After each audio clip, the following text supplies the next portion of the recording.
अलका बचपन से ही पढ़ने में बहुत कमजोर थी। उसका शरीर का रंग सांवला था, चेहरे का डिजाइन कुछ खास नहीं था। औरों के अपेक्षा भगवान उसके दांतों के भी बनावट अच्छा नहीं दिए थे। अलका का चेहरा अच्छा ना होने के कारण स्कूल में बच्चा अक्सर उसे चढ़ाते रहते थे। कोई अलका का फ्रेंड बनने के लिए तैयार नहीं था। जब अलका अपने गांव के गालियों से गुजरती थी, बगल में खड़े लोग भी अपना मुंह फेर लेते थे। अलका को इस बात से बहुत ज्यादा पीड़ा होता था। वह यह नहीं समझ पा रही थी क्योंकि वह बहुत छोटी बच्ची थी। आखिर बात क्या है, हमारे चेहरे को देखकर लोग अपना मुंह क्यों छुपा लेते हैं। अलका जब स्कूल से घर वापस आती थी तब अपने माँ से एक यही सवाल करती थी कि माँ, जब हम अपने स्कूल से घर आती हूँ तो लोग हमें ऐसे क्यों देखते हैं और स्कूल में भी हमसे कोई बात नहीं करता है। हमारा कोई फ्रेंड भी नहीं बन रहा है, हमसे कोई बातचीत भी नहीं करता है। इतना बात सुनकर अलका की माँ की आंख में आंसू आ गया। वह फफक कर रोने लगी, लेकिन अपनी बिटिया को यह नहीं समझा पा रही थी तुमसे लोग इतना घृणा क्यों करते हैं। माँ अलका से बहुत ज्यादा प्यार करती थी। गली मोहल्ले में अलका को मनहूस जब लोग बोला करते थे, अलका की माँ कड़ी शब्दों में जवाब दे देती थी। अलका के माँ अपने कलेजे के टुकड़े को हर वक्त अपने साथ में रहती थी और जो भी उसे बोलता था उसके बदले में जवाब देती थी। अलका धीरे धीरे अपनी पूरी उम्र जीने की एक आदत बना ली और जो लोग बोल रहे थे उसके पीछे कुछ और सुनने के लिए तैयार नहीं रहती थी। बस अपने काम से मतलब रखती थी, पढ़ाई करती थी और वापस घर लौट जाती थी। धीरे धीरे अलका बड़ी होते चली गई। अब उसका उम्र शादी करने लायक हो गया था। अब उसके पापा लड़का खोजने के लिए एक गांव से दूसरे गांव में जाने लगे, लेकिन जो भी लड़का वाला अलका को देखने के आता था वह बिना पसंद किए ही लौट जाता था। ऐसे बहुत बार हुआ। अब बहुत दिक्कत होने लगा अलका को शादी करने में। अलका के पापा भी थक चुके थे लड़का खोजते खोजते। ऐसा कोई गांव नहीं था जिस गांव में आरती के पिता लड़का खोजने के लिए नहीं गए थे। अब अलका के पापा भी गुस्से में आकर आरती को मनहूस बोलना चालू कर दिया। लेकिन माँ तो एक ऐसी थी जो सभी लोगों को समझाती थी और अलका के बारे में भला बुरा कहने वालों को सबक सिखाती थी। भगवान ने भी अलका के साथ बहुत ही क्रूरता मजाक किए थे। शरीर के बनावट ऐसे बना दिए थे जिसे देखकर कोई भी लड़का वाला पसंद ही करता था। अलका भी इस बात को लेकर चिता कर रही थीं कि पापा हमारे लिए इतना दूर दूर तक जाते हैं लड़का देखने के लिए, लेकिन हमें कोई भी लड़का पसंद नहीं करता है। आरती अपने कामों में ज्यादा व्यस्त रहती थी। वह खाना बनाने में बहुत ज्यादा समय देती थी।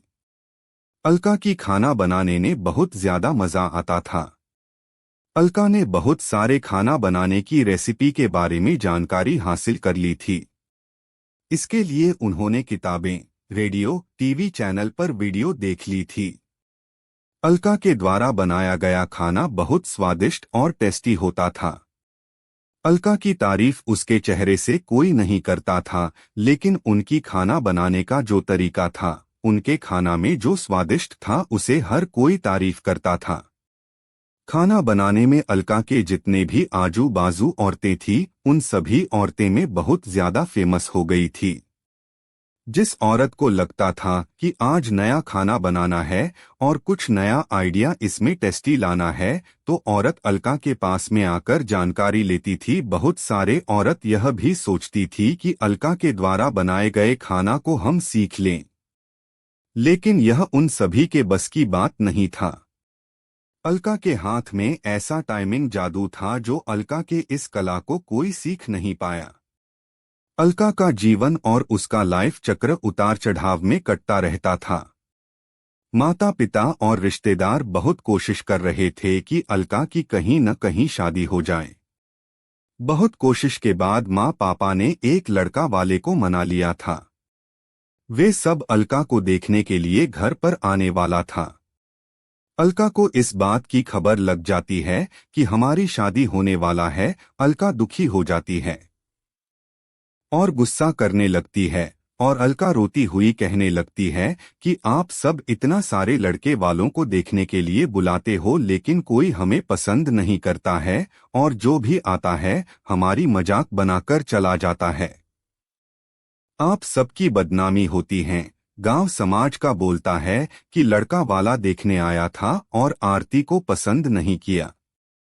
गांव वाले भी कहते हैं कि पता ना उसके मम्मी पापा कैसे उसको जन्म दिए हैं इस मनहूस को कि कहीं शादी ठीक ही नहीं हो रहा है। माँ ने अलका को समझाई कि शादी में अक्सर ऐसा होते रहता है। हर कोई किसी को पसंद नहीं होता है। जिसे तुम पसंद आ जाओगी तो तुमसे जरूर शादी कर लेगा। तुम अपना ख्याल रखो, तुम अपने आप पर ध्यान दो। कौन तुम्हें पसंद करेगा या नहीं करेगा यह तुम उनके पर छोड़ दो। अगले दिन लड़का वाले अलका को देखने वाले थे लेकिन अलका उसी दिन सुबह में ही सज संवर कर कहीं निकल गई थी। लड़का वाले घर पर आते हैं लेकिन मम्मी पापा को नहीं पता था कि अलका कहाँ गई है। जब लड़की देखने का बारी आता है तो अलका घर में नहीं थी। लड़का वाले इस पर गुस्सा हो जाते हैं और पूरा खरी खोटी सुनाते हैं अलका के मम्मी पापा को।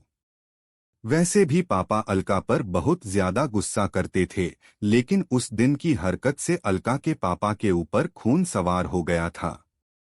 अलका ने अपने पापा को गुस्से में पागल कर दिया था। उस दिन अलका के पापा ने उसके मम्मी पर सारा गुस्सा उतार दिए। अलका के पापा ने उसके मम्मी को बहुत भाला बुरा कहे कि यह सब तुम्हारी सिर पर चढ़ाने का नतीजा है। तुम्हारी ही वजह से आज अलका ऐसा हरकत कर रही है। अब शाम का वक्त होने वाला था। आरती घर को लौट चुकी थी। अलका के चेहरे पर बहुत ज्यादा खुशी था और उसके हाथ में एक चेक था। अलका कोई एक सर्टिफिकेट लेकर आई थी। अलका ने अपने उपलब्धि के बारे में अपनी मम्मी से कुछ बोलने वाली ही थी कि इसी बीच अलका के मम्मी ने उसको खरी खोटी सुनाना शुरू कर दिया। उसकी मम्मी ने आरती को इतना खरी खोटी सुनाई कि अलका सपना में भी यह नहीं सोच पाती कि मम्मी आज हमें इतना भला बुरा बोलेगी। इससे पहले आरती की मम्मी ने अलका को इस तरह के शब्दों का उच्चारण नहीं की थी। अलका के माँ ने एक बात बोली अलका से कि बाकी सब लोग सही कह रहे थे कि तुम सच में मनहूस हो। आज तुम्हारी वजह से सब कोई परेशान है। अच्छा तो होता कि तुम पैदा होते ही मर जाती। आज यह दिन हमें देखने को नहीं पड़ता। गांव घर में मेरा सिर नहीं उठ पा रहा है। अलका इस वाक्य को सुनकर अवाक थी। वह कुछ बोल नहीं पा रही थी क्योंकि जब अलका बोलने की कोशिश कर रही थी उसके मम्मी की शब्दों से इसकी आवाज दब जाता था। अलका चुपचाप निठुर भाव से खड़ी थी। अलका की आंख में आंसू बहा रहे थे। आरती बिल्कुल व्याकुल हालत में खड़ी थी। वह कुछ बोल नहीं पा रही थी। अलका अपने माँ से एक ही सवाल कर रही थी, माँ क्या मैं इतनी बदनसीब हूँ कि मुझे आप मारना चाहती थी? क्या मैं मर जाऊं? मैं इतनी बुरी हूँ? आप मुझे मारना चाहती थी? मैं ऐसी क्या गलती कर दी हूँ? आरती के द्वारा बोला गया एक भी बात का असर उसके मम्मी पर नहीं था। अलका की मम्मी काम कर रही थी और गुस्से में अलका के ऊपर में अनेकों बात का प्रहार कर रही थी। अलका निठुर भाव से अपनी मम्मी की ओर देख रही थी और उसके बातों को सुन रही थी। आंख से आंसू बहा रहे थे लेकिन आरती चुपचाप खड़ी रही। अलका एक ही सवाल कर रही थी, माँ क्या आप मुझे मारना चाहते हो? गुस्से में मम्मी ने भी बोल दी हाँ। अलका बिना एक पल बिताए ही सीधा अपने कमरे में जाकर दरवाजा बंद कर लेती है। 1-2 मिनट के बाद में मम्मी का गुस्सा शांत होता है। तब अलका के मम्मी को अपनी गलती का एहसास होता है। उसके मम्मी अलका के रूम के तरफ गई और दरवाजा खोलने के लिए बोली लेकिन अलका ने अपने रूम को अंदर से बंद कर लिया था। अलका के माँ ने जब देखी कि अलका अंदर से दरवाजा बंद कर ली है, अलका के माँ सोची कि यह कोई गलत कदम नहीं उठा ले। इसीलिए आरती के मम्मी ने उसके पापा के पास तुरंत कॉल की घर आने के लिए। दोनों ने दरवाजा खोलने के लिए काफी कोशिश की लेकिन अलका ने दरवाजा नहीं खोली। कुछ समय बीतने के बाद अलका के पापा को अब एहसास हो गया कि अलका कुछ गलत कर ली है। अलका के पापा ने तुरंत दरवाजा को तोड़ दिए। अलका के मम्मी पापा ने अंदर का सीन देखा तो अवाक रह गए। आरती ने दुपट्टे का फंदा बनाकर पंखा से लटक रही थी। अभी ज्यादा वक्त नहीं हुआ था, वह सिर्फ बेहोश हुई थी। माँ और पापा ने तुरंत उसे उठाकर पंखा से अलग किए, फिर गले से दुपट्टा निकाला और बेड पर अलका को लेटा दिए। स्थिति को देखते हुए उन्होंने तुरंत डॉक्टर को कॉल लगाए। माँ की नजर अपनी लाडली बेटी आरती के मुट्ठी बांधे हाथ पर जाता है। हाथ में एक चिट्ठी रहता है और टेबल पर पड़ी 5 लाख का चेक मिलता है, जिसमें 5 स्टार होटल में सेफ की नौकरी करने के लिए कंफर्मेशन लेटर था। उसी कंफर्मेशन लेटर और चिट्ठी को लेने के लिए अलका बाहर गई हुई थी।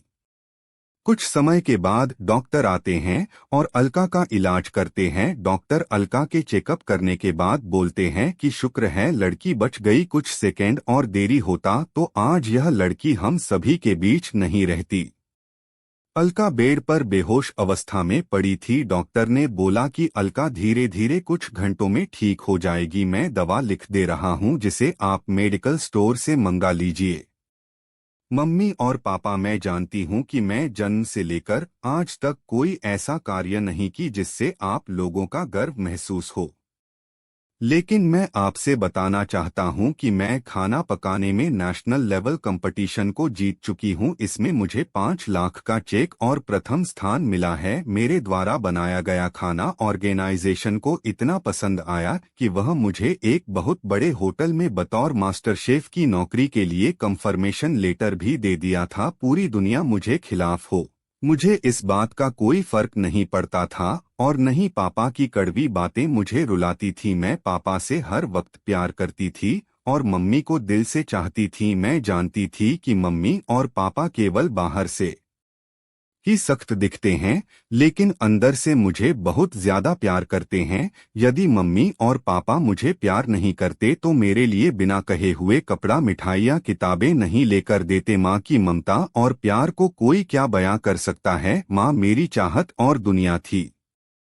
पापा की प्यार मुझे बहुत सताएगी। मैं अब इस दुनिया को अलविदा कहकर जा रहे हो। मेरी माँ, मेरे पापा इस दुनिया के सबसे खूबसूरत है। मैं जानती हूँ कि आपने कभी ना कभी भगवान से प्रार्थना जरूर की होंगे कि अगले जन्म में मेरे को ऐसे औलाद मत दीजिएगा, लेकिन मैं भी भगवान से प्रार्थना करती थी कि अगले जन्म में क्या 7 जन्मों तक मुझे आप जैसे ही मम्मी पापा मिले, और आज यही प्रार्थना कर रही हूँ। मैं उस भगवान के पास जा रही हूँ जिसे आप लोग बहुत पहले हम हैं वहाँ पर भेजना चाहते थे। चिट्ठी में बहुत सारे इमोशनल बातें लिखी गई थी, जिसे पढ़कर अलका के मम्मी पापा की पांव तले जमीन खिसक गए थे। आरती के मम्मी पापा बहुत पछतावा कर रहे थे और उनके आंख से आंसू बहुत ज्यादा गिर रहे थे। अलका बेड पर भीड़ पड़ी हुई थी। उसकी माँ उसके सिर पर हाथ फेर कर कर रो रही थी। पिता को बर्दाश्त नहीं हो रहा था, वह भी अलका के लिए जोर जोर से चिल्लाकर रोने लगे। हमें कभी भी दूसरे के बारे में कमेंट नहीं करना चाहिए।